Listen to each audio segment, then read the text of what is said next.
Olá, eu me chamo Ademilson, sou mestrando no mestrado profissional de Informática em Saúde da Universidade Federal de Santa Catarina e produzo este vídeo como parte de uma avaliação da disciplina Sistemas de Informação em Saúde e Tecnologia. Então, irei tratar sobre o artigo Stretchable Optical Sensing PET System Integrated Heart Rate, Pulse Oxygen Saturation and Sweat pH Detection, escrito por Wang et al. Na conceituada revista IEEE Transactions on Biomedical Engineering, volume 66, número 4, de abril de 2019. Essa revista é muito bem conceituada, tem o conceito CAPS Qualis A1 com periodicidade no mínimo mensal. Os autores são professores, profissionais ou alunos de pós-graduação da Universidade de Zhejiang, na China. Esse tema que vou tratar é profundamente atual, pois o avanço de tecnologias poderá proporcionar uma revolução na forma de identificar e prevenir os problemas de saúde, bem como na promoção da saúde. Então, primeiramente, gostaria de mostrar o que é cada um desses parâmetros. A frequência cardíaca é a medida do número de batimentos do coração em um intervalo de tempo, geralmente em 1 minuto. Por exemplo, a frequência cardíaca normal é de 60 a 100 batimentos por minuto, dependendo da referência. Pela Sociedade Brasileira de Cardiologia, o normal seria de 50 a 100, sendo bradicardia abaixo de 50 e taquicardia acima de 100. Já a saturação de oxigênio é uma medida da quantidade de oxigênio que o sangue está transportando em relação ao máximo de sua capacidade. O normal é acima de 95% em uma pessoa saudável. Níveis abaixo de 90% indicam hipóxia tecidual, e quanto menor esse valor, mais grave é a situação da hipóxia, sendo que abaixo de 55% é incompatível com a vida por um período longo. E o pH do suor, em condições normais, é um biofluido ligeiramente ácido, que tem um intervalo de pH entre 4 e 6,8 e contém metabólitos como glicose e lactato. Obviamente, esse valor de pH varia conforme o local da pele. A mudança de pH do suor vai desempenhar um papel muito importante na origem de várias doenças, como infecções, dermatites, acnes. Já atualmente, nós temos oxímetros de pulso, que detectam frequência cardíaca e oximetria quando em contato com o dedo do paciente, de uma pessoa saudável ou não, de forma não invasiva. Então, essa tecnologia para identificar oximetria de pulso e frequência cardíaca já existe. São acessíveis a muitas pessoas, a custos baixos, atualmente, e eu questionei qual que seria a novidade desse projeto. É que esse projeto torna a medição dos parâmetros de frequência cardíaca, saturação de oxigênio e pH do suor contínua, em tempo real, de forma não invasiva. Então, a ideia desses autores seria justamente ter um dispositivo para prevenir e detectar precocemente doenças, como também auxiliar no treinamento esportivo. Então, como muitas pessoas nem sempre têm acesso a esse oxímetro de pulso, por exemplo, ou muitos que treinam nem sempre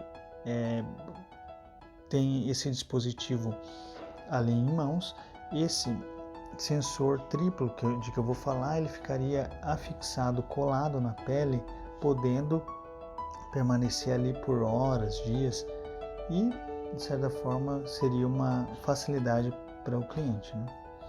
Então, os dados detectados desse sensor seriam transmitidos para um smartphone através de Bluetooth. E a seguir vou relatar características do seu trabalho. Então, esse sistema de sensor adotou serpentinas extensíveis que eram conectadas entre o sensor óptico e o chip microcontrolador, que tinha uma função wireless, num substrato flexível. Então, essa função de detecção do pH foi implementada revestindo um filme de silicato organicamente modificado, sensível a pH na superfície de um sensor comercial de oxigênio sérico, obtendo medidas simultâneas de frequência cardíaca, saturação de oxigênio e pH do suor com um único sensor. Então, os autores perceberam que essa avaliação corporal em tempo real foi realizada com muito sucesso, com excelente repetibilidade e aplicabilidade. Esse sistema de substrato do sensor poderia suportar até 35% de extensão e exibia uma sensibilidade de pH de 4,42 mV para um pH de 4 a 8, enquanto a precisão da frequência cardíaca ficou entre 25 a 250 batimentos por minuto, com ali um desvio padrão de 1 batimento por minuto, e a saturação de oxigênio de 70 a 100% com desvio padrão de 2%. Então, eles concluíram que essa função tripla de sensor óptico nesse substrato flexível teve um excelente contato com o corpo, já que a pele geralmente se distende em até 30%, ele suportava 35% de extensão ali, de flexibilidade, e além disso seria um promissor dispositivo para orientar os exercícios físicos, a detecção de doenças de pele e monitoramento e gerenciamento de feridas, substituindo filmes sensíveis relacionados. Então, o que eu gostaria de colocar aqui, já que nós falamos desse artigo, seria sobre um problema que identificaram. Então, perceberam que o dispositivo ele tinha dificuldade em analisar em tempo real o pH do suor. Por quê? Porque para conseguir analisar tem que ter uma quantidade mínima de suor, que para uma pessoa em repouso ela não produziria. Então, seria necessário uma atividade física em um tempo em torno de 10 a 15 minutos para produzir suor. Além disso, uma vez o suor estando nos canalículos do sensor, aquele suor se torna velho. Para chegar suor novo, então deveria haver algum outro mecanismo mais eficaz para que a medida do pH do suor continuasse sendo em tempo real. Então esse é um problema, uma dificuldade desse dispositivo. Então outra dificuldade desse dispositivo, na minha opinião, foi que ele foi validado em pessoas saudáveis, habitantes da China.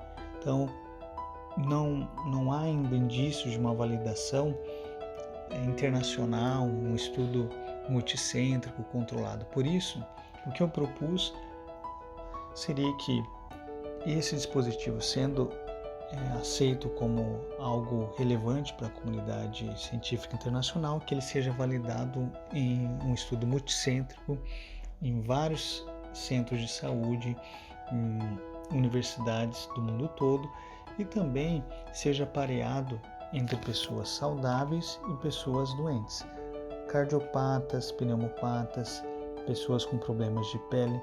Então, é necessário adaptar o dispositivo à circunstância de cada pessoa. Então, eu proponho essa avaliação como um estudo multicêntrico, né? Outra questão é que, já que é difícil avaliar o pH do suor, seria interessante que houvesse investimento público e privado em relação a esses dispositivos. Por exemplo, empresas que trabalham com cosméticos ou medicamentos de pele poderiam trabalhar e investir para que essa tecnologia se desenvolvesse de uma forma mais eficaz. Então é questão de investimento, de tempo e dinheiro para que isso melhore. Então, outra coisa em relação ao investimento seria que laboratórios que trabalham com essa comunidade de pacientes, por exemplo, que têm uma arritmia, que necessitam avaliar a frequência cardíaca, também investiriam. Então, cardiopatas, pneumopatas, como pacientes que têm asma, doença pulmonar obstrutiva crônica, poderiam se beneficiar. Então, um artigo que se baseia em fundamentos sólidos, em mais de 20 referências, em outros autores que já produziram dispositivos, é uma tecnologia que já se vê sendo implantada em relógios e sensores por várias empresas de tecnologia. Então, nós vemos aí um futuro bastante promissor nessa área. Muito obrigado pela atenção, estou aqui à disposição para esclarecer dúvidas. Um abraço.